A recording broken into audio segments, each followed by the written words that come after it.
Yo, what's going on, Golden Gamers? Welcome back to another week, another episode of Radio Melee. Today we are joined by SFAT, aka Zach, as I asked beforehand, and he preferred to be called throughout the episode. And of course, as always, holding it down, Toph. What's up, man? Hello. How you doing today? I'm doing well, and I'm curious how SFAT's doing. Zach, you just got back from Lost Tech City. Yeah. And you know, there's a whole bunch of huge tournaments coming up. Obviously, I think you're going to be competing at least probably one of them, probably more than one. So, just how you feeling? How you doing? How's the grind been? I'm doing great. Thanks for having me on, guys. I always wanted to be on one of these, but it just never worked out with our schedules before. But I've got a lot more time now, so I'm super happy to be on. This past tournament was it was fun. Not quite as well as I wanted to do, but had a real blast hanging out with Mango and a bunch of the Texas people, and the upcoming weeks are going to be pretty busy. Got a big house this week, then off season the week after that, and then Ludwig's thing the week after that, and then a little lull, and then hopefully Summit, and then we'll probably go to Lombardi also in SoCal. Ooh, wow. Yeah, I mean that's a lot, and I also want to make sure that people know, if they somehow don't. I mean, Zach is one half of potentially the strongest doubles team we've seen in Melee. PewFat, very strong doubles player. He's ripped. He's vegan. He's got some time in the scene under his belt. Got some things going on for him. So if you guys have any questions about that, !Radio Melee, my chat, Toph's chat, hop on into the Discord server, ask some questions, because I mean, this guy knows some stuff, man. And I think he's got some good answers for people. But in the meantime, you've been vegan for how long, Zach? Yeah, like 5 years. 2017.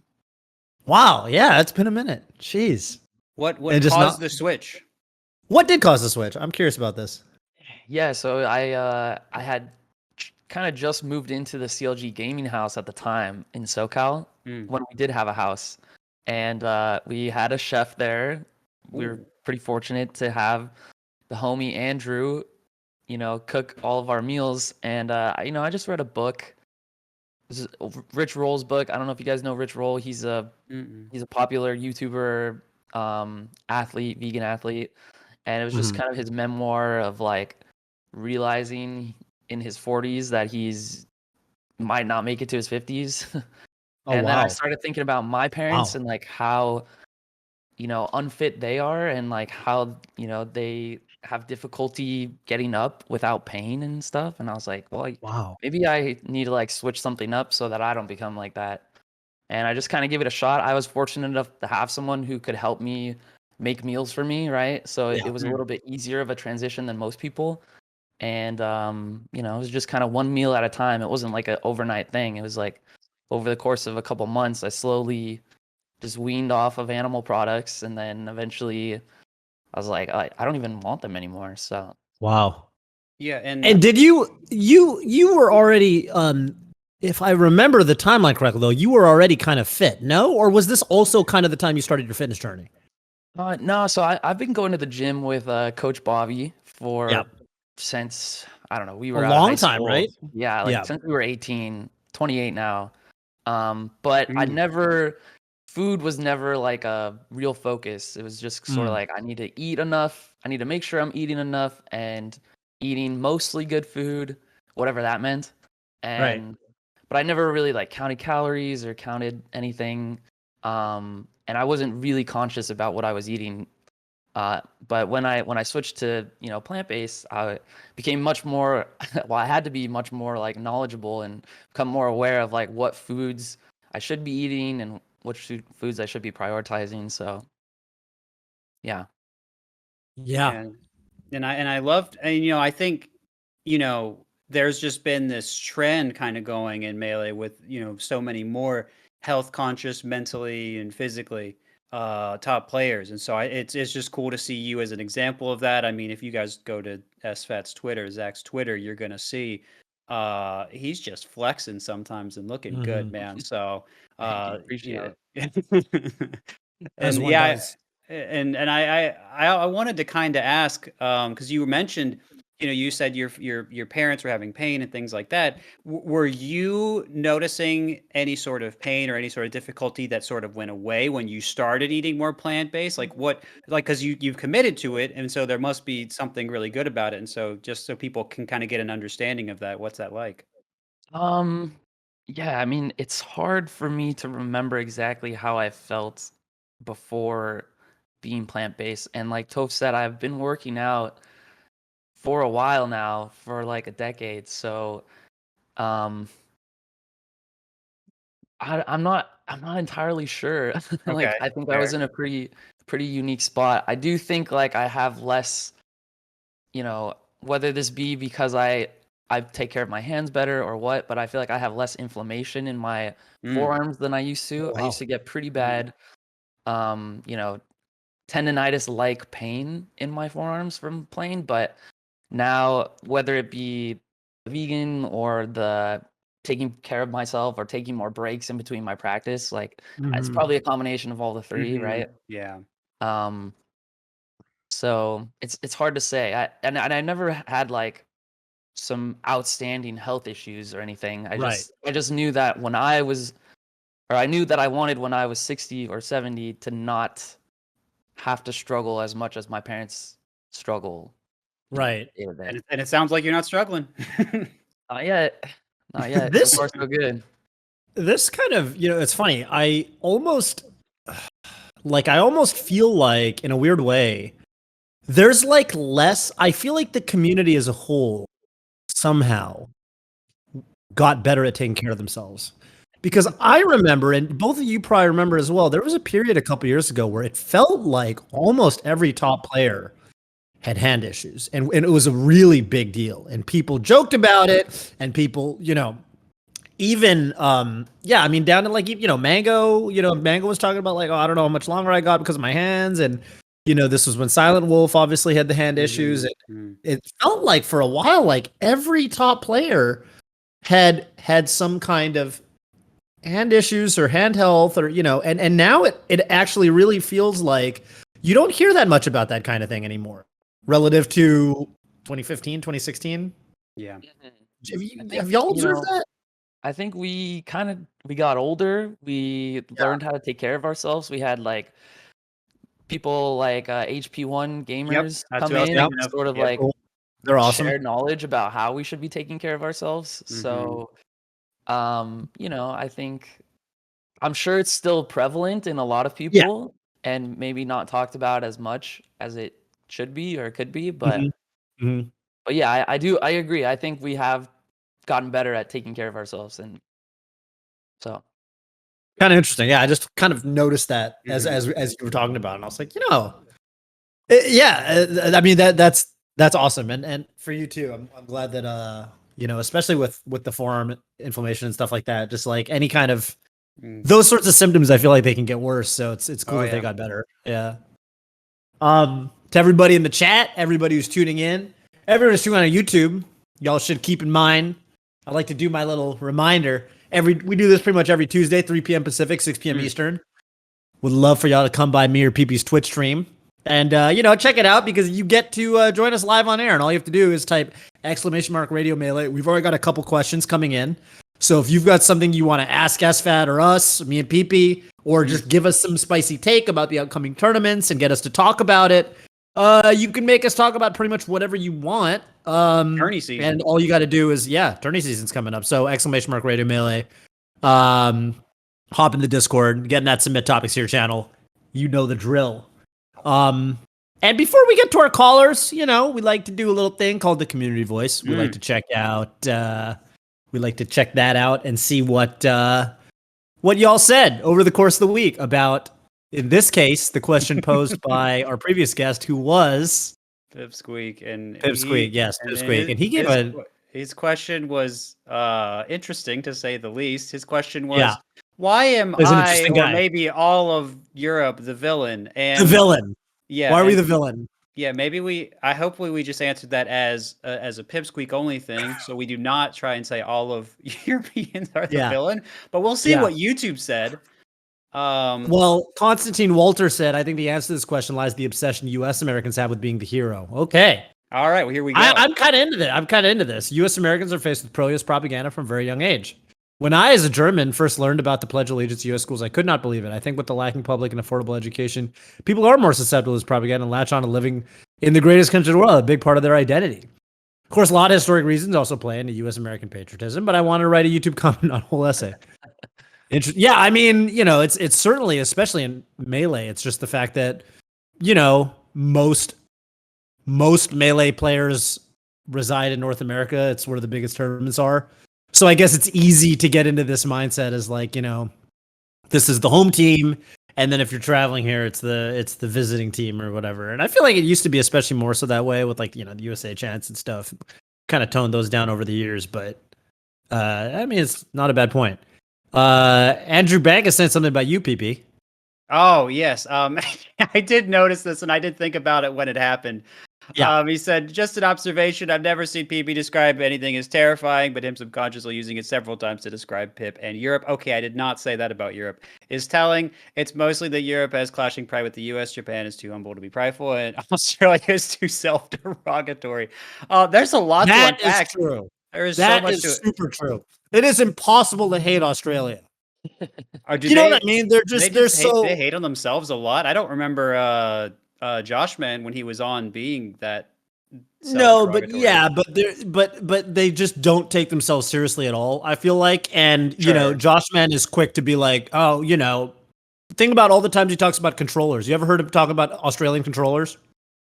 He does like saying that he had to do notches himself for like a long time. Yeah, he's like, I'm the only person in the whole continent who could do notches. Like Australian controllers are the worst controllers. The average Australian player is playing, they've got this plucky kind of underdog spirit to them, in a way that I don't think Europe does, and I'm not super sure why.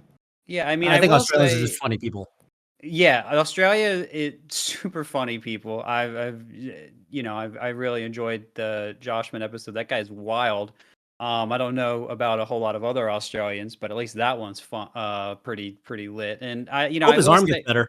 Same, very important. Get well soon. And I also, I think about in other esports, right? Like NA versus EU. Like I think about that's very common, and I believe I see that a lot in like Counter-Strike, for example. I see like NA aim Omega lol like in the chats when someone's playing or whatever, right? And so I don't know if this is. I think this might just be like the scene, like Toph was saying, is largely centered in America because there's just more players and there's just more tournaments, and so people from anywhere else, it's just different, and I don't relate to this person because I don't know them maybe as much, right? And so I think it's probably just more of that. But yeah, again, I just would like to clarify, I did not say Europe was terrifying, but anyway, Terry Martin here with disagreement with the premise, which is fair. But if anyone is the villain of Melee, it is Hungrybox. People who end up as villains tend to have outspoken or sometimes abrasive personalities. Your left ends, your fictions, and yes, even your Pipsqueaks. But I think this villainizing happens at the individual level and not the regional level. I don't foresee anyone rooting against Solo Battle if he ever makes his way to the U.S. Yeah, I think a lot of people. Yeah, I think people are going to cheer for that guy. Yeah, I feel like I'm more inclined with Terry here because I don't know. I feel like it is much more at an individual level. Like we're not rooting against like Triff, say. Like I don't see anyone like hating on Triff or any of the French players or Renzi. Yeah, so Prof. Imagine rooting against Prof. Yeah, exactly. Prof. No one's going to root against Prof. Right. But then when I brought up Prof last week, Pipsqueak said, "Well, but the UK, everyone knows the UK. They're not really Europe." Oh my. And we're like, all right, okay. Yeah, again, I couldn't understand why people thought he was. Well, it's true. UK is not EU. True. Yeah. What are you gonna do? That's just a fact. I don't know what I'm going to do to answer your question. Well, whatever. Anyway, glad we got to the bottom of that one. Yeah. Did you have more questions for Zach, or should we get some more callers in here? Well, I tell you what we can do. We touched on a couple things, and we can kind of see if other callers are going to go into it more, and if not, we can always leave a couple minutes at the end to go into more because we have a few. Let's see if how many we get to and how the discussion goes. Yeah, let's do it. We got our first one here, Professor K. What's up? Professor Where are you calling in from? What's your question for us today, gamer? Hey guys, my name is Professor K. I come to you from coastal Georgia, more specifically Savannah. And my question is today, do you think that there's any contentious feelings between Melee and Ultimate communities? There are figureheads who play both games like Hungrybox and Gay Breezy, but not many beyond those few. Have you noticed any contentious feelings between the communities? What do you think, Zach? Good week to get, because SFAT, we were around in those days, so. Yeah, it's a good question. I would say like at the high level, well, I don't know. If you want to take some time to think about it, we can field it. Up to you. I don't really see any contentions, but I'm sure that they happen. Like I'm sure at the lower levels, like jokes are still thrown around all the time, like, oh, Ultimate kids or oh, Melee kids. But I don't know. I feel like at the high level, like we're all super respectful to one another, and we all understand like we're all competitors and masters of our own games. So I don't know. Personally, I feel like there's nothing but respect, but I do know that there's probably some hidden contention. Yeah. Yeah. That's kind of how I feel. Like I feel like, okay, so like obviously, it's not even a 10th or 100th of what it was like in the Brawl days. Like in the Brawl days, people were really cruel. And yeah, I mean, anyone would tell you that. Anyone would tell you that in the Brawl days, like that was when it was at its peak, I think, pretty obviously, because it was like fresh. Like, and we were younger, and so we beefed more.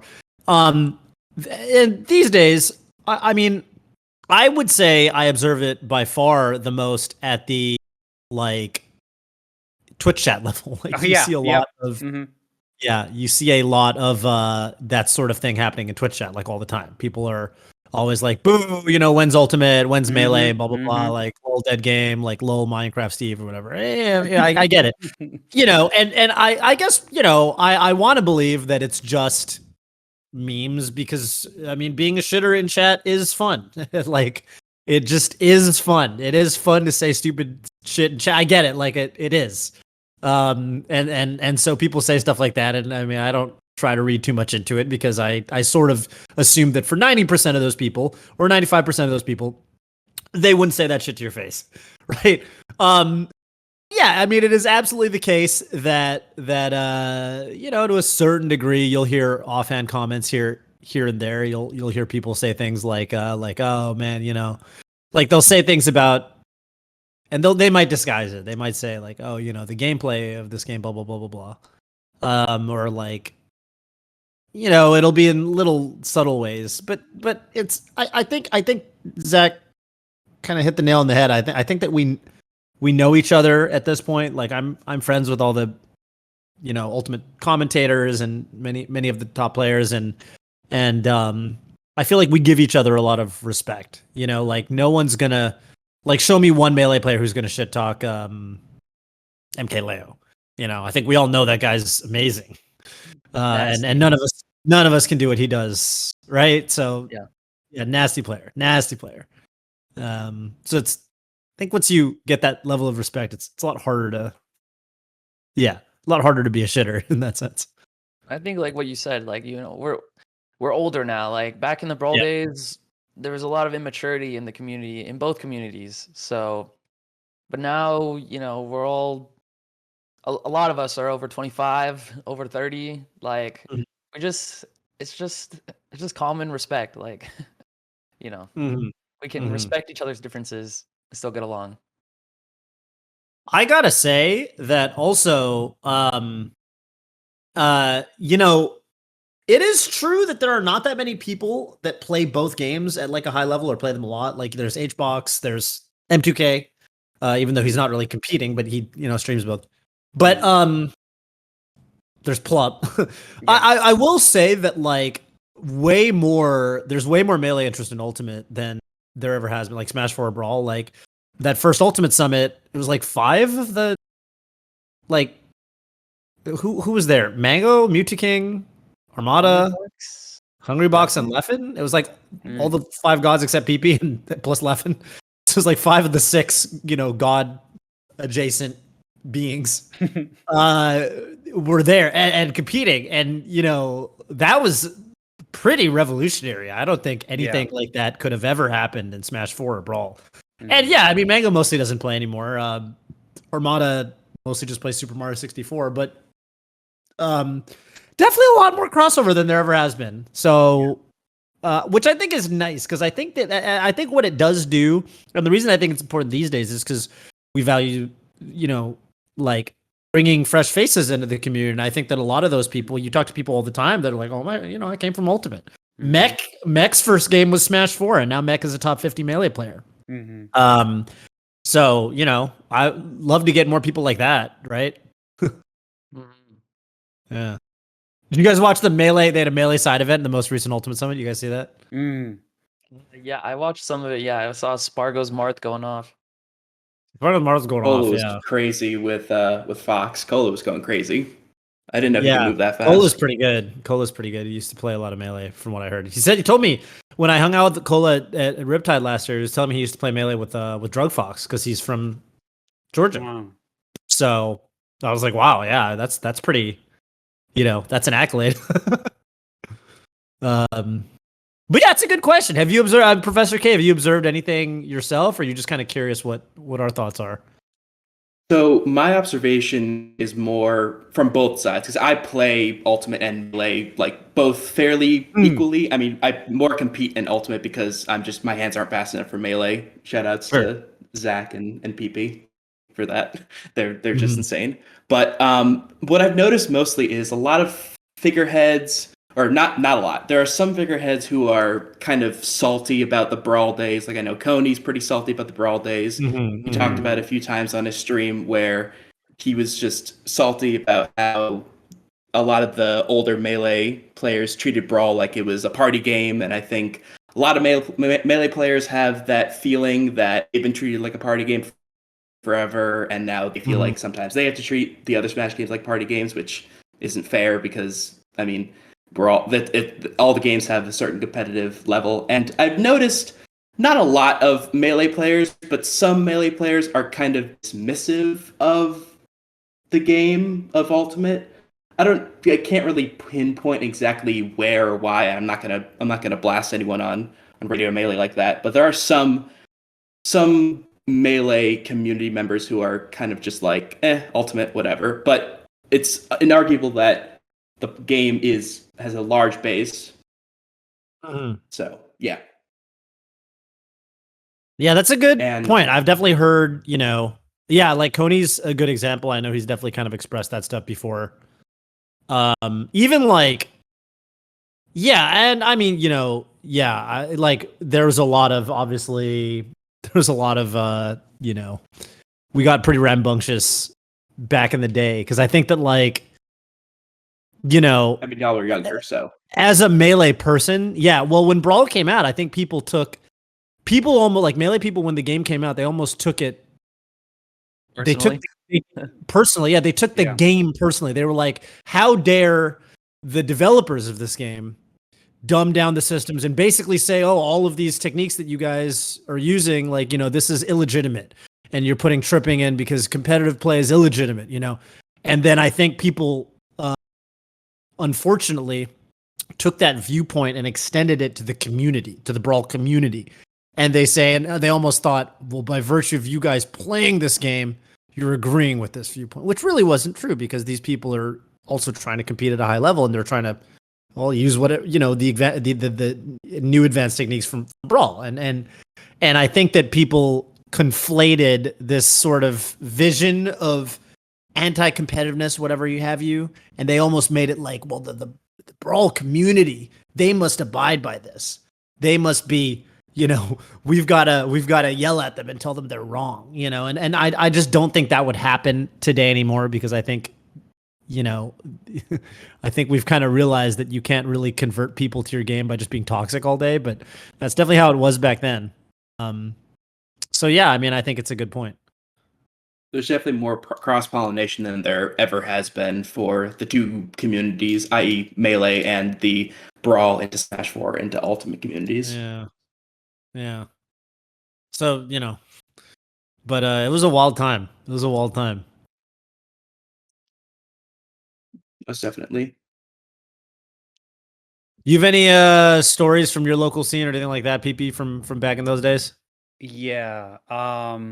Yeah, I will not I will say right now I was not exempt. I flamed people. I was angry. It was many years ago, but I did it and I had fun doing it. I didn't do it for a long time, but when it was at its coolest to do, like, maybe like you know, the 6 months after it came out, yeah, I did. And then I think everyone just kind of realized, like, okay, well, you know, we're gonna think what we're gonna think. I mean, we had the argument so many times on Smashboards, like, this is how we feel about your game, this is how you feel about my game. Yeah. And then, like, you would just be talking about something on Smashboards, and then someone would have to say something about the other game, and then everyone's like, oh, here we go, and that's 2 hours of our lives.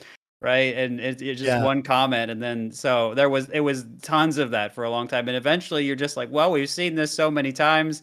It doesn't seem like we're really getting anywhere. So, and their game is still going. Our game is still going. And so here we are. And I will say, I think a lot of there is rightly, I think, a lot of bitterness on the Brawl end and that continuation, because when Melee was having the Evo push, Evo 2013, that changed everything for us. Right. We were hashtag one uniting as we were getting onto Twitter, our first hashtag, we were one uniting. And then as soon as we got into Evo, we kind of, well, I mean, I didn't, I wasn't, I wasn't participating in that anymore, but there wasn't so much like effort back to help Brawl or whatever. Basically, Brawl died shortly after that because there was so much attention on Melee and everything, and there was bitterness on the Brawl end for that, and a lot of people were making fun of one unit for years after that, which I think is fair. I think some of that, still kind of can still carry on in various ways and people that were involved at the time. So I think that's fair to be upset by. I think those divisions still go forward, and maybe we'll, I mean, if someone wants to put any of this to Coney, and if he wants to come on and have it out, I mean, we'll see how that goes. But I'll fight him. I'm in boxing. Coney on Radio Melee. Maybe in the future. Maybe. Yeah. We can engage in a battle of the minds. You know what I'm saying? Yeah, we'll see how that goes. I'm sure Twitch. I think he'd be very civil. I mean, I think he'd be a wonderful guest. We should probably have him on at some point. Just a well-spoken guy, So, but yeah, so definitely in the cards. Certainly, there are reasons to be upset, but I mean, I think like both Toph and Zach has said, it's at the highest level, I think people are pretty cool. In fact, it's kind of funny. When Steve came out, I think a lot of Melee players were like, "Oh snap, this thing's broken. Let's go." I like Steve. I don't know. People complain about Steve or whatever, and I'm just kind of like, I don't know. It doesn't seem that bad. The only thing that seems dumb to me is the minecart thing, but everything else looks dope. That's just me. I couldn't tell you, but I will. He's a minecart. Seems stupid. Just go over there and use your legs and fight him. Yeah. How is that okay? Yeah. But, how hard could it be? Yeah. But anyway, dude. We'll hopefully heal the wounds eventually. But until then, thank you so much for calling in, Professor K. Any shout outs for us on your way out today? Shout outs to you guys. I love Radio Melee. I've listened to almost every episode. I listened to episodes going to class. Shout outs to Zach, you and Pew Pew You. I met you guys like 5 years ago at like one of the shines in Boston, because that's where I'm originally from. You guys were class acts, took a picture, signed my stuff. Love you guys. Shout outs to the Coastal Georgia Smash scene. We host Melee and Ultimate tournaments on Friday. I can't go this week because it's going to be this weekend. And shout outs to my roommate, Chugabit, because he got me back into playing Smash after like a break when I first came back to college. He streams mostly Legends of Runeterra, but we stream Smash every once in a while. His Twitch, twitch.tv/Chugabit. That's CHUGGABIT. Chugabit. Sounds good. Well, hey, thank you so Chugabit. much for calling in, and have a good rest of your day, gamer. Thanks, man. Thanks for having me on. Let's keep it rocking and rolling with our next caller. We got him lined up. It is I Yep. Like Turtles. Hello, I Like Turtles. Mm. Tell everyone where you're calling in from and what's your question for us today. Hello there, I'm calling from Paris, France. I love his accent so much. Question for you guys is Hello. about doubles, because I know you all love doubles, especially SFAT, so many doubles got. So here it is. So how could we bring melee doubles back in the spotlight? It feels like ever since Armada and Poo Poo you retired, and by extension Team UGS and PooFat, we don't see any static team in top 8s anymore, and it makes it extremely hard to create storylines and interest. Are TOs also responsible for this, for not streaming doubles at Lost Tech City, and generally putting doubles on Fridays, or not running them at all, like at Summit? I'll just start by saying, man, I love everything Summit does deeply. But man, I wish and I get it. It can be weird at Summit because, okay, like, I don't know, there'd be times where like Zach gets in or Kevin gets in, but the other one doesn't get in. And then they have to team with like someone else. I get that. So it's like, okay, you only have 16 people. So it's like a little weird to run doubles at Summit because naturally some people don't get to bring their teammate. Armada never got to bring Android, obviously. So I get it. I get why some deprioritizes doubles because you can't run your usual team. But I wish there was more doubles, man.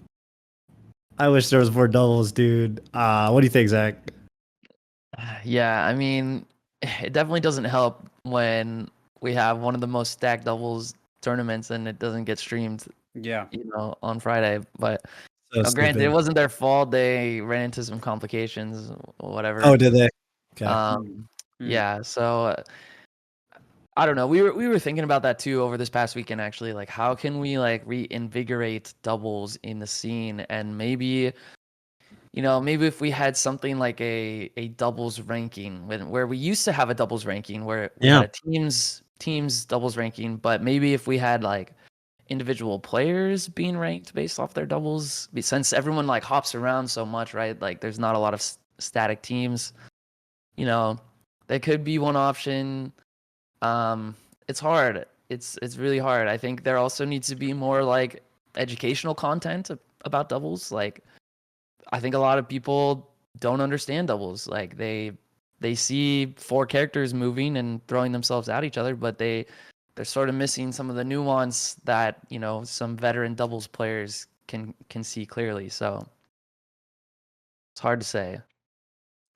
I feel like, at least top 8 of doubles has got to get streamed. And the reason I say this is, okay, I do get it. I think that low-level doubles is harder to follow than low-level singles. Like teams pools can be kind of weird because I feel like often the teams aren't coordinated.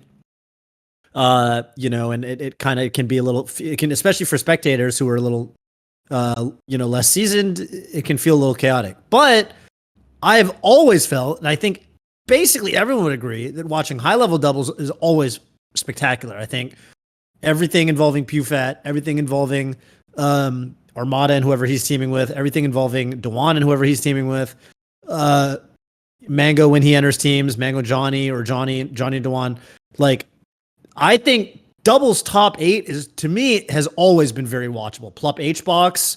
I remember that first Apex when Plup Hbox started teaming, and this is back when they were on Samus and Puff. It was Puff. And Plup would down smash somebody, and Hbox would be floating in the air above Plup, and he would rescue out of the down smash. And it was like, they had all these and it was this, really interesting time where you had these different viable, and you had a lot of different viable, setups and team compositions, and all the teams basically played differently. You had Leffen and Ice, and I think everybody really liked watching those sets. I think that you'd be pretty hard pressed to find someone who's like, nah, because it was fresh, it was different, and there was an interesting kind of decision making kind of aspect to it, and I think regardless of what you think about watching the whole doubles event, I think it'd be nice if we at least streamed doubles top 8 at like a pretty prime time slot. I think that'd be the first step. I think we should at least be streaming those top 8s and putting them, because I think often those doubles top 8s are going to be better melee anyway than singles top 128, or whatever time slot you want to put right there. That's how I feel. That's how I've kind of been feeling lately. So I don't know what you think about that. Yeah, I agree too. I think streaming doubles top 8 is always a lot of fun, and the players want to get streamed too.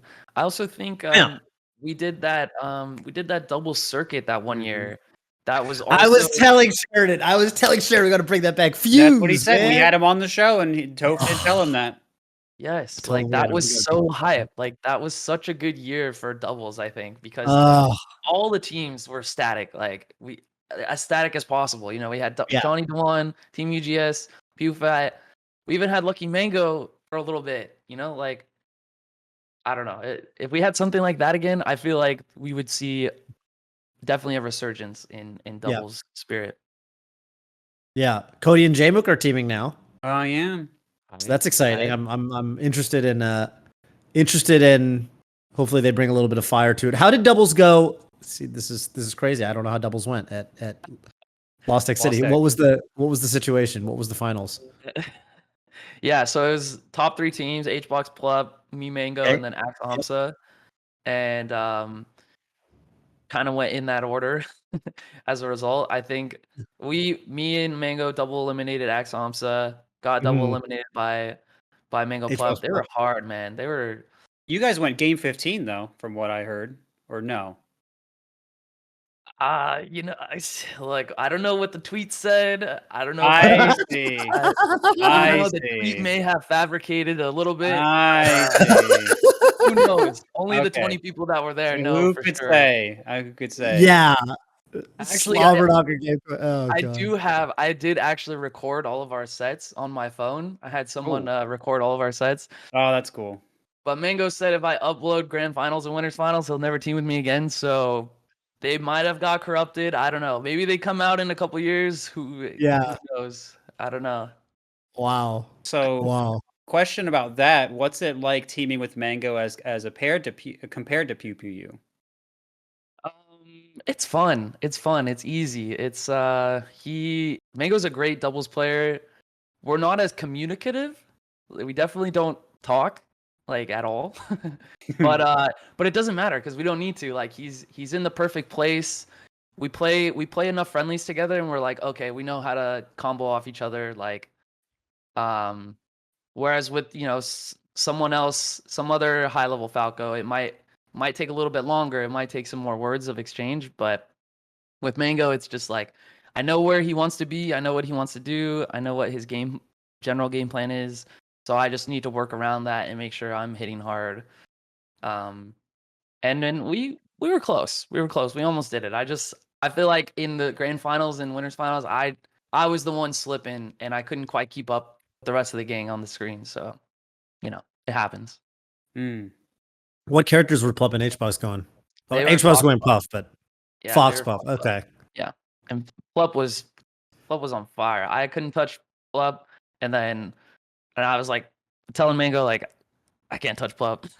And then he's like, it's okay, don't worry. And then so he tries to take Plup, but then every time I look over there, Plup's just smacking him around too. And I'm like, oh, well, fuck, what do we do? Some days Plup is just on one. We've all seen it. We all know what that looks like.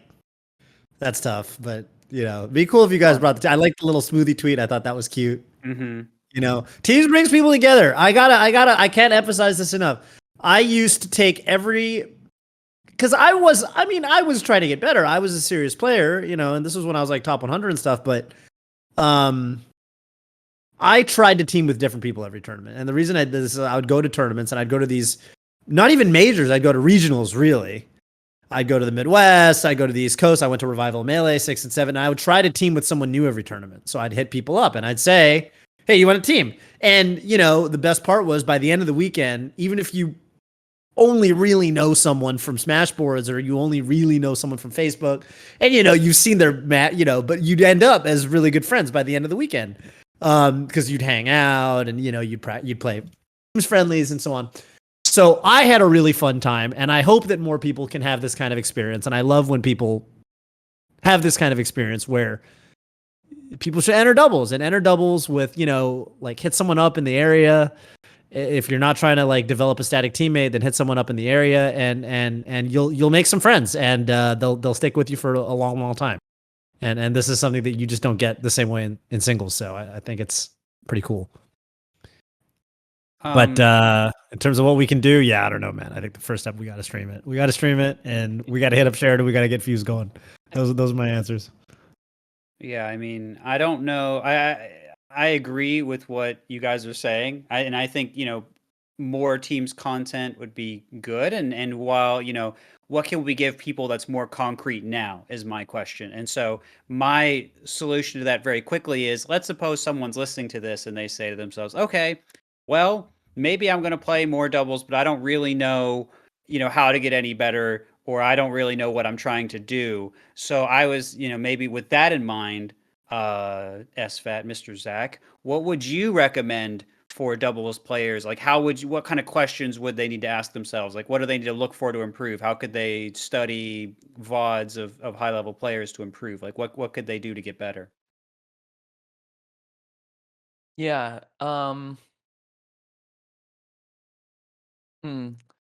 Well, there are a few common things that don't exactly pair up with singles, right? Like, for example, edge guarding. Like, are you edge guarding as a team? When you edge guard as a team, you're more likely to secure the kill than if you were to both go for, like, say you both knock them both off and you're both doing independent 1v1 edge guards.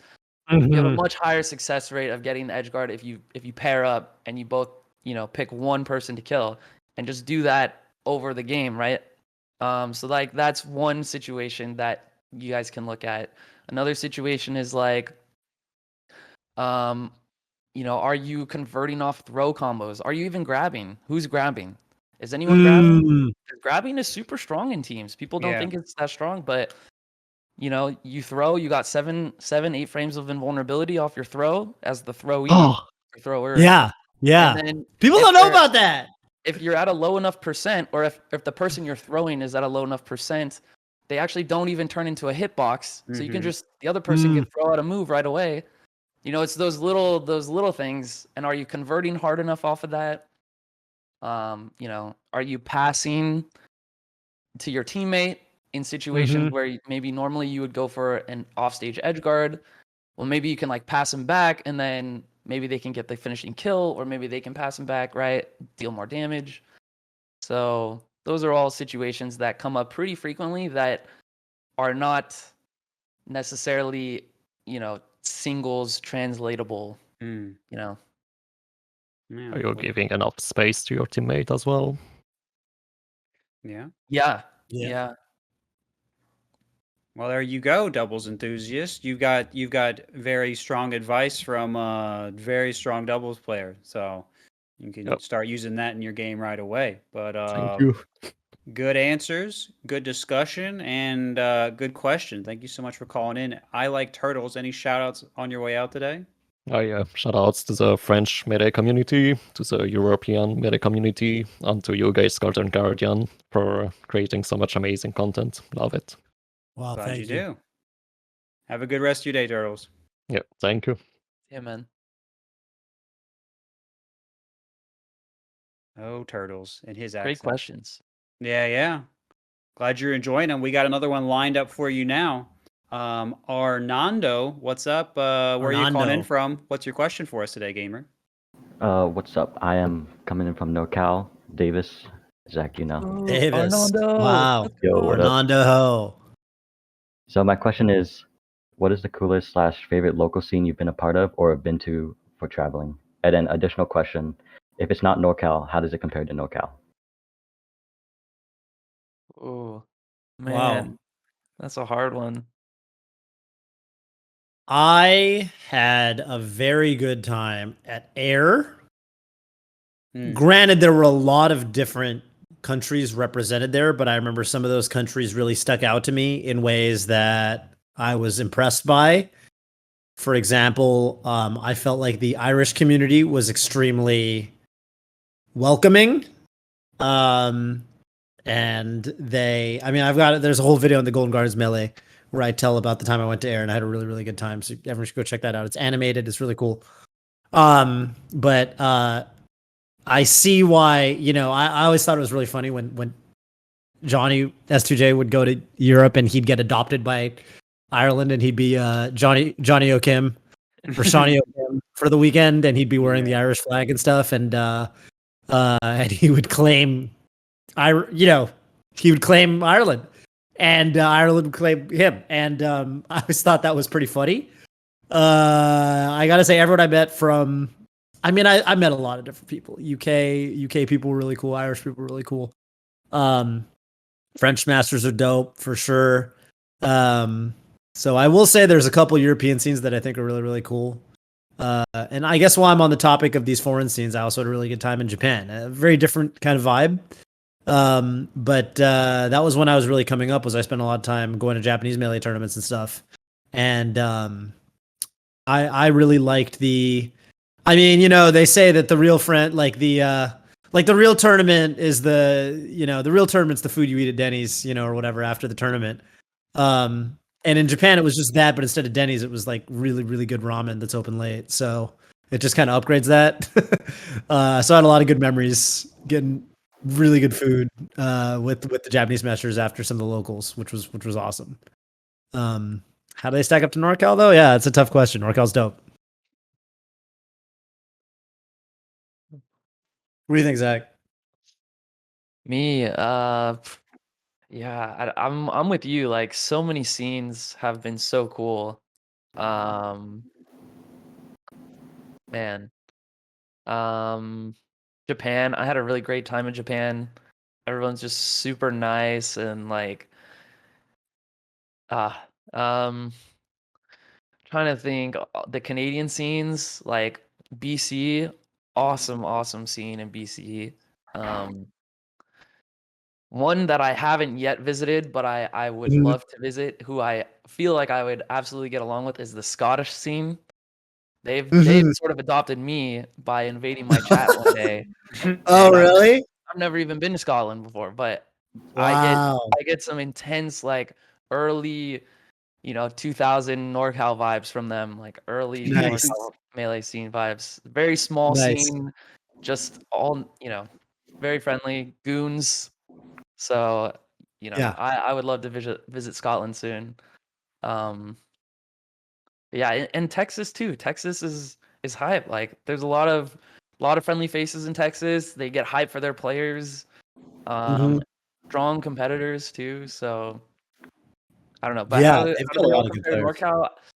I don't know, man. NorCal is home. NorCal raised me as a player and a person, so it's hard. I just try to share some of that NorCal love, and when I see it in other scenes, I'm like, oh, we'll get along. We'll get along well. Yeah, I know what you mean. It's hard for me to even think of NorCal as one seat because, like, to me, like when I moved down here in 2013, 2012, it was like you had the Bayesians and you had, you had South Bay and you had like, East Bay with like, Daryl and Brandonville, right? And you had like, back then Scar was in Sunnyvale. And so to me, you almost kind of these, and then 650, of course, right? So it's even hard for me at this point to really even think of NorCal as one scene. But it's cool. I mean, it's great. Like I've been to Guildhouse a couple times recently, and the most recent Guildhouse that I went to on a weekend, it was like 80, 90 entrants. It was a lot of entrants. And I mean, I hadn't met probably at least 2/3 of them. So still a really, really healthy scene. There was the museum tournament, which I didn't get to enter, but I did come hang out and I commentated, and that was really, really cool. I don't know how you feel about not winning it, but the tournament was definitely really cool. And also a lot of the old heads came out and did really well, which was cool to see. Even Zelda Freak, I know Zelda Freak got 9th, which was really dope. Yes, okay. I didn't quite hear what tournament, but now I know what tournament you're talking museum, yeah, sorry, museum tournament. Oh, that was great. That was a great tournament. That was an amazing tournament. Yeah. Yeah. And I really hope we have more of those because it was really. I mean, I got there late because I was doing stuff, but I had a really good time. Crazy tournament, and I think it was the kind of tournament that shows you, like, if you can get like the old school guys to come out, because Cactuar entered and Nintendo entered, and Keizu was there, Dewan entered, Alan was there. So if you get, there's I want to see us do a tournament where I almost want to do like an old school versus new school crew battle or something. Like, I think it would be really hype. Like a straight up like 10v10 or something. Because there's a lot of players out here. Not all of them always enter, but I really like NorCal for that reason. Yeah. PB, you obviously you are not from the same region as me and Zach, so I want you to plug your local scene a little bit. Well, I have been to NorCal. I went to or the wherever. Foundry. Yeah.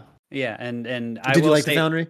I did. I will say my impression of it is different from you guys. I was inebriated when I was there, so that was something. And then Dewan was mad because I got inebriated, but he was also inebriated, so that was fine. an interesting Dewan time. It's fine. It's Dewan. But no, it was fun. It was fun to go. I mean, I think at the time, Foundry was so big on Twitch, and it was really fun, and it really showed everyone's like great personality. And then I got to be there and be part of the chaos, the whole crazy machine. So I had a good time. I mean, I know Foundry is probably not like being in a museum or guild house or anything else, but it was cool. So I had a good time there. And also shout out Texas scene. They were fun too. Good people, hype people. And I also enjoyed when I went to Scandinavia, when I went to Europe. Very different vibe.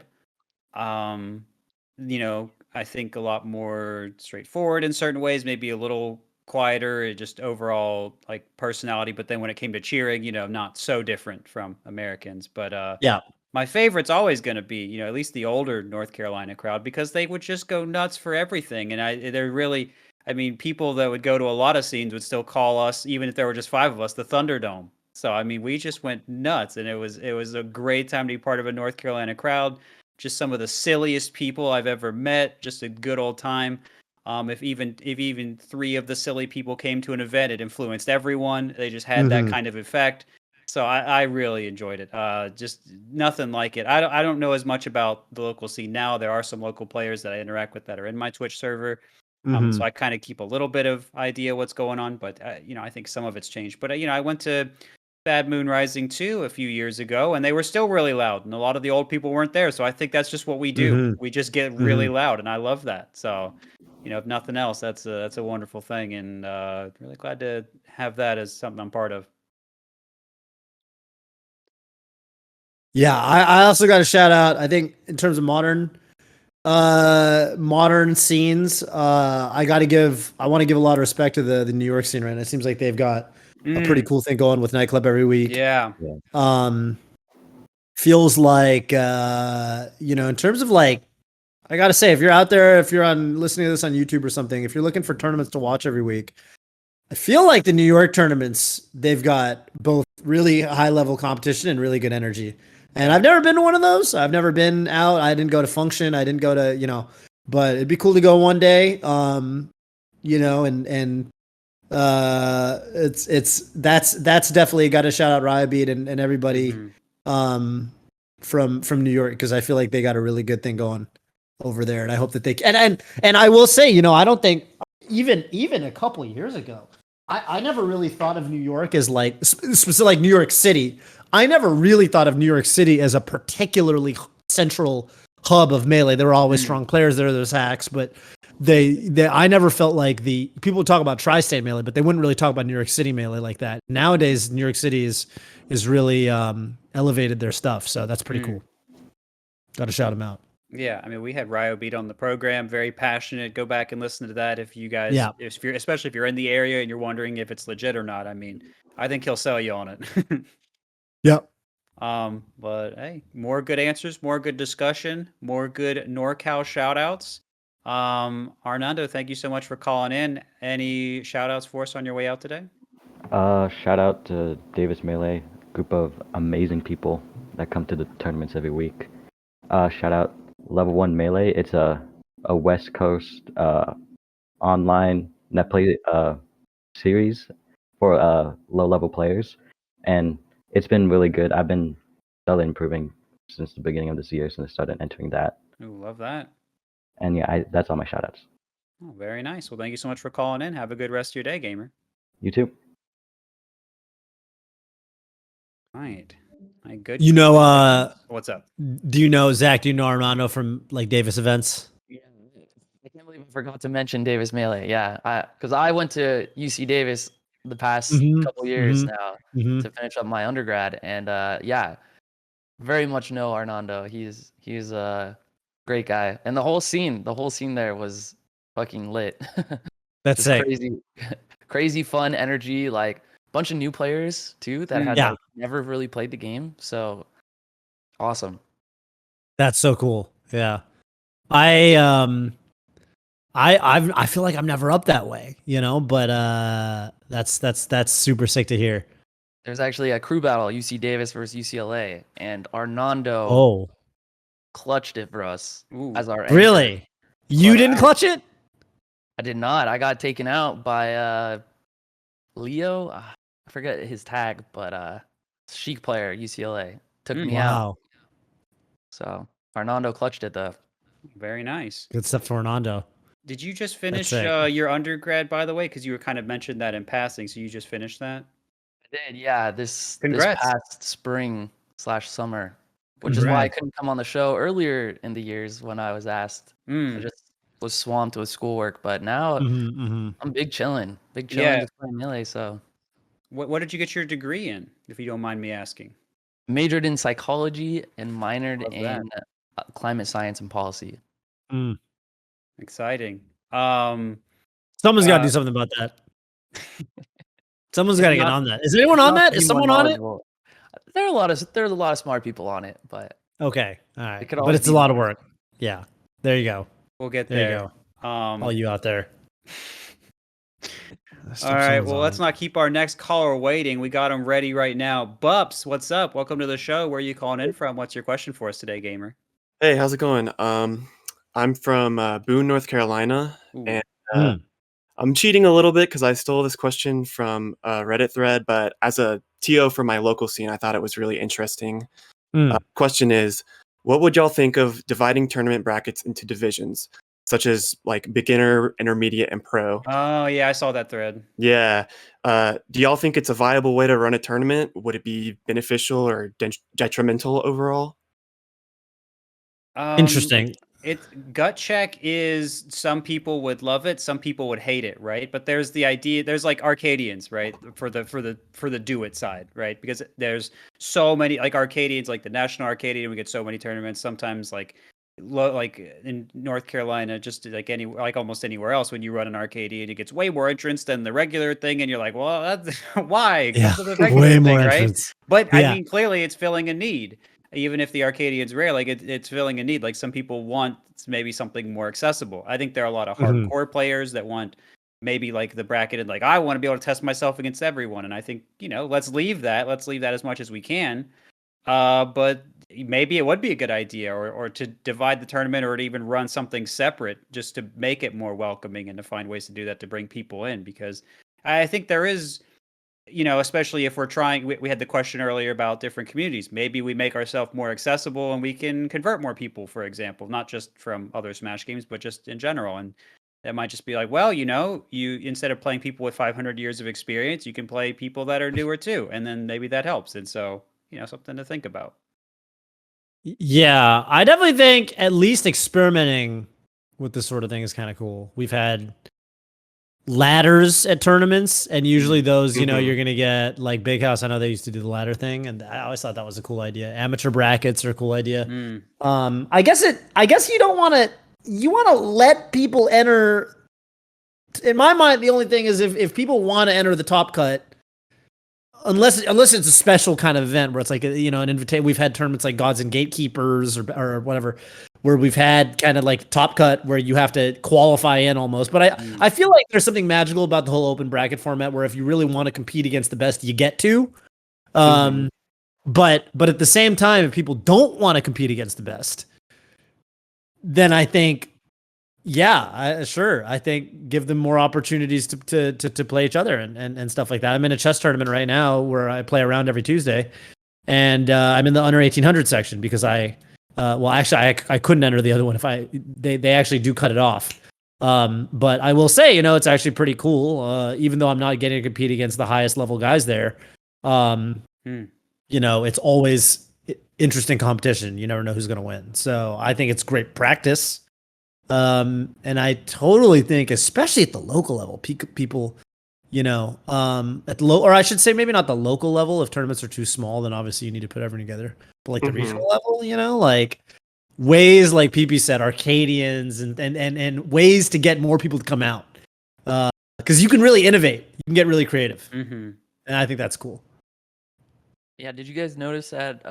Did you guys check out this past weekend at Lost Tech? There was a 10 and under tournament for Ultimate. Wow. And it for was children? really hype. It was like, wow. the type event that anyone's gone. No way. Yeah, it was super, super exciting. How many entrants did it get? I don't know. I'm not sure exactly how many players or who all played, but like the crowd was going nuts. So that's cool. If we had more events like that, I think. Did we get a pop off? The kid that won, it's like, yeah! Did he throw a chair like H-Box? That would honestly, I was playing my match on stage against, I think, Pipsqueak, and we would just both look over and we're like, what's going on over there? Like, it was just a 10 and under bracket match. Where it was like, wow, this is awesome. Wow, that's cool. Insane. 10 and under. Wow. Wow. Yeah, I mean, I think if we want to talk about like, okay, I think it seems like we're all like, oh, this is cool. The reason not to do it really is just like, I think logistically it can be hard, right? Do we think that people will show up? How much space do we need? Does it take away from the main thing? Like these are just things that are harder as a TO to know how to deal with, and I don't think a lot of TOs are running stuff like this. So how do you know how to plan for it? And I'm not a TO, I don't have an answer for that, but I think there's demand based on Arcadians to do something like that at least more frequently, maybe once a month and once every 2 months or something anyway. I think because Arcadians are sometimes like once a year, maybe twice a year, and those are always big. So right, like you could probably at least tap into that a little bit is my quick assumption. And so yeah, but as for how much, I mean that's a TO thing that is beyond me, but I imagine you could do it. I think redemption brackets are a pretty neat idea too. Who go 0-2 or 1-2 in brackets, and then they get this second chance bracket. I think that can be pretty enticing to some players, or pretty exciting. So, but again, it's like how, where, when, who, right? All the logistics can be difficult. Yeah. The even another way, that kind of thing can happen is online. Like I entered a TMT, where okay, some might say this is a little scummy, but I played the ladder with my non-mains. I was playing Falcon and Marth and stuff, and then I got to play in the amateur bracket, and that was a lot of fun. They did an amateur bracket for people who didn't make the top 16 or whatever it was. And I think online is absolutely a what's the word I'm looking for? I was going to say venue, which I guess, venue, whatever. An avenue, rather, which is almost the word venue. Yes. Online is an avenue where I think you can do stuff like that really easily, right? And have these kind of, division splits and stuff like that. And yeah, not everyone's going to enter them. You always see people who drop out. They're like, I don't want to be in the amateur bracket. I want to do the main thing. I forget about it. But I think for the right type of person, you're going to get some people who wouldn't compete otherwise. And I think it's a cool initiative. It might be one of those things where if you run it more people show up too. They get used to it. Yeah, absolutely. It becomes like a little bit of a thing. It becomes a thing, Yeah. And did I go Fox in the amateur bracket and subsequently win it? After arguably, one might say sandbagging with my secondaries in the ladder. Yeah, I did do that. I did, some might say. But on the flip side, was there any money on the line? No. So whatever. He did not get the 70% of the $45. Yeah, Kadorn was trying to roast me for it. He's like, dude, you can't sandbag your way. And I was like, dude, there's no money. It's fine. What are you going to say? You Fortnite fretted the TMT. I can't believe I did Fortnite fretted. I did. But there were some good players in there. I don't think it was even a sure thing that I was going to win it. So. You know, Well, Blur might have been in there. yeah, that he well, rare for him to be there, I imagine, but it was nice for him to Yeah, grace yeah, everyone. wild. Yeah. Well, hey, shout outs to Blur. Yep. Love that he made an appearance. Got to get our weekly Blur shout out in. Join us next week when we talk about the Marth Kirby matchup. Oh yeah. But yeah, I think the how is weird, but I also think TOs like yourself, Bups, are going to be able to handle that, and it's something good to do, and I think this is part of a larger conversation we were coming back to a lot as we were coming back to offline events. Well, how do we make that appealing relative to online, and what more can we offer? And I think this is one way to do that. There were various things where this was something I think the Northwest did, where there was like a group of people and it was comprised of like a PR player and someone outside the PR and so on until it was like a brand new player, and like they would and then people from each division there would all play the people from the other groups in their division, but everyone would mentor each other, so you'd have friendships made and stuff like that. And so that's sick. So there's all kinds of things you can do. You can have movie night after you're done and bring Doritos or whatever, right? It's kind of whatever. You can do whatever you want to make it more appealing, and I think this is one thing to do. I think it's just a matter of ingenuity, and seeing how much demand there is. But again, for Arcadians and stuff like that, I think the demand's there. You just got to figure out how to use it, But yeah, good question, good discussion. Bubs, thanks for calling in. Any shout outs on your way out today? Yeah, so first I want to shout out my fellow Boone Melee TOs, G, Germ, and Hunter. I love you guys so much. I'm so happy that I get to administrate this scene with y'all. Shout outs to the small dogs in Boone. I don't think our scene would be as amazing as it is today without all the small dogs who have joined in the past couple of years. Shout outs to the big dogs who always come back to our tournaments and hang out. We love having you guys, and I know all the small dogs look up to you guys. And shout outs to the rest of NC. Yeah, that includes me. Yeah. There you go. Oh, thank you so much, Bubs. Have a good rest of your day, gamer. You too. Bye. See ya. Right. Let's see. Well, we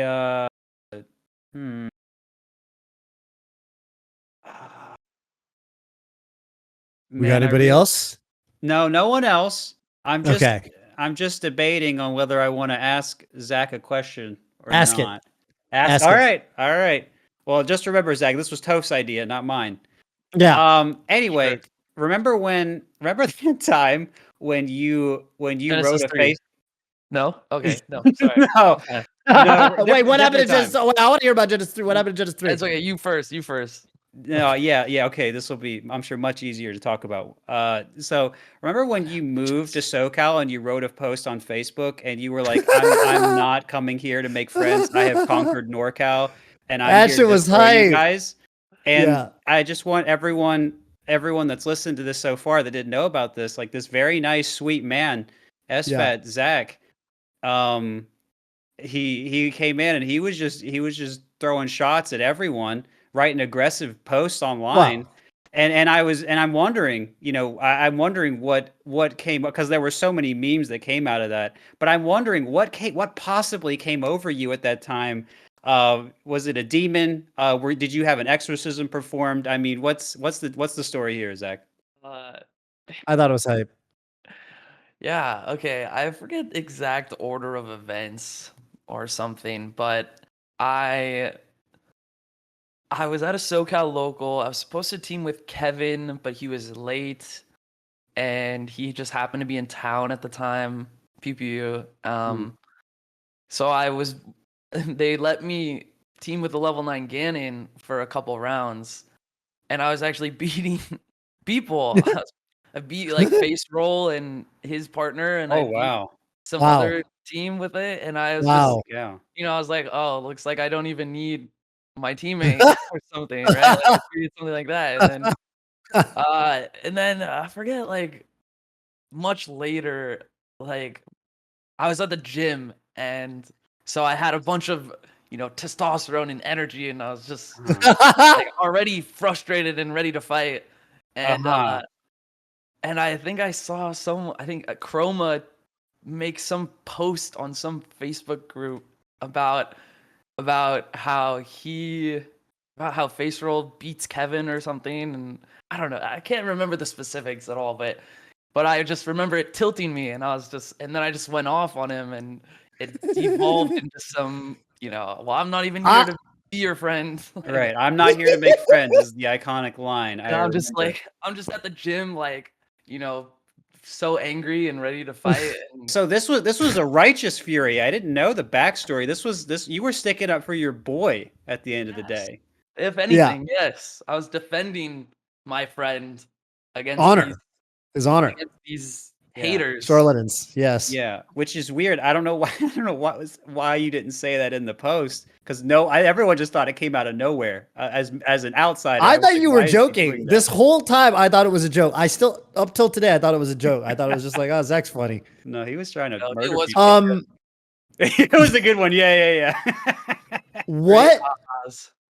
Wait, I did not know Chroma had anything to do with it. This is crazy. In fact, I don't think he started it. Yeah. I don't think I even really knew where Chroma lived. I didn't realize he was SoCal, but I guess that makes sense. He is. San Diego, yeah. I didn't really know I did know that. Never mind. I did know that. I didn't know anything about him, but it sparked an interesting beginning to a friendship. That's funny. Wow. Well, that's really funny. Yes. Yeah. You got any more takes coming down? Like, maybe are you coming after anyone soon? Do we need to have anything to get ready for it, to brace for SFAT, or are we safe? No, you guys are safe. Although me and PP do have some beef. We do. Oh, this From is Genesis 3. What happened to Genesis 3? Genesis 3. Oh wait, is this about the? Oh, I think I know what you're gonna mention actually. I forgot. You in the past, but okay. But Genesis you placed 3. Over me at the end of the day. No, we tied. Okay. No, you placed over me. I forfeited. Okay, if you check the results. When we played. Okay, so I was on the come up, right? This is my come up tournament. I think I beat Mewtwo King right before. I can't remember exactly. You beat Mewtwo King? I can't remember. I think I did beat Mewtwo King. I think I beat Mewtwo King right before, and I had to play PP to get into winter semis. And PP, such a nice guy. We both walk up to the stage. He turns to me. He's like, "Hey, man, good luck. I'm pretty sure I know how this is gonna go." And I was like, in my head, like as a up and comer, I was like, "What is he trying to psych me out? Like, what does he mean? He knows how this is gonna go." Like, I was not. Like, yeah, I think I'm gonna beat him, but like, what's going on? And then he just wins and he beats me, and I did not think that was gonna happen. By the way, got me in my own head, and I was like, what just happened? Like, how was that? Why? Because I was pretty sure I was gonna lose that. So that'd be pretty funny if that was why. Yeah. I'm sure that's fair. That's fair to beef with me for that. I didn't realize. Knowing PP, I'm sure I knew what PP meant, and I also totally know how you could psych someone out by saying something like that. So it goes. No. That's really funny. I knew it was totally not. Yeah, you beat Mewtwo King. Your intention. Yeah, apologies for that. Wasn't trying to be underhanded. It was a funny moment for sure. Yeah. You're kind of owning Mewtwo King. I'm sorry. I just pulled up the match. I'm watching the last couple stocks. You're kind of owning him. I think he four-stocked me. Or I think I almost four-stocked him. And then he did four-stock me. And then I forget. Then you won the set 3-1. If anyone cares for context on my end, which, you don't have to have it. But that was my second to last tournament. My health was very not poggers. And I was like, dude, I'm heckin' struggling out here, gamers. And so, when I had to play Mr. SFAT, who had beaten me, I think at Summit just like a few months before that or something, I was like, well, okay. I mean, I can't imagine this goes any better for me now than it did then. So I said what I said, and I was a little down on myself. But yeah, maybe it would have been better if I kept it to myself, have some integrity. But oh well, history is what it is. Yeah, it is what it is. Hindsight's 2020. It's a funny story though. It's a good story.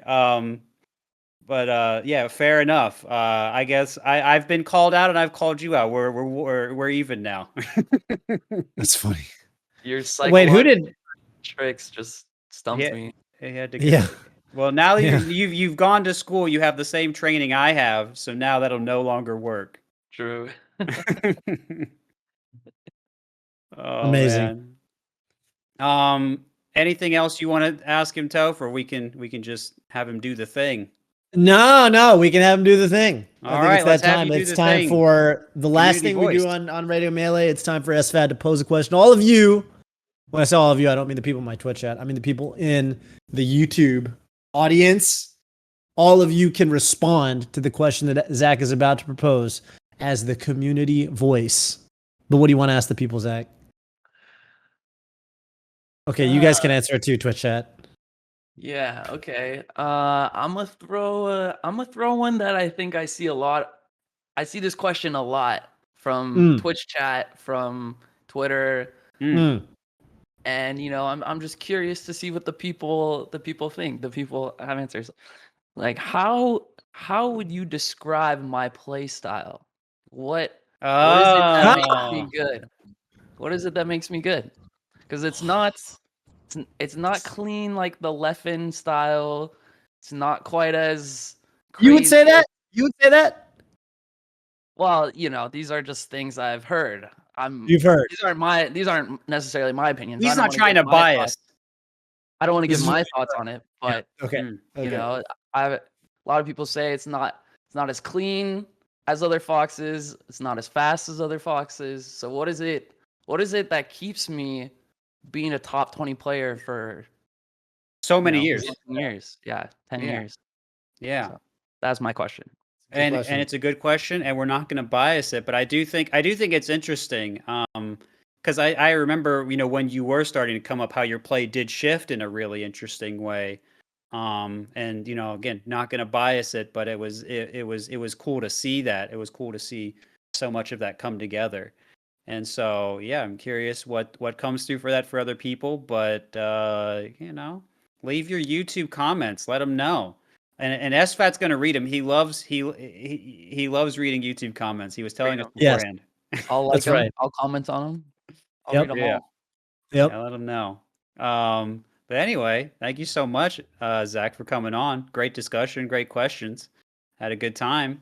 Thanks I for hope you having did me, guys. too. I'm happy that we could finally do one of these, and Yeah, hopefully yeah. we can do another one soon. I love that. Be good. Good luck at your upcoming events. Thank you so much for taking time to come on. And yeah, thank you, Toph, for holding it down. Thank you, everyone out there calling in, watching, everything else. We will see you next week. This is Radio Melee signing out.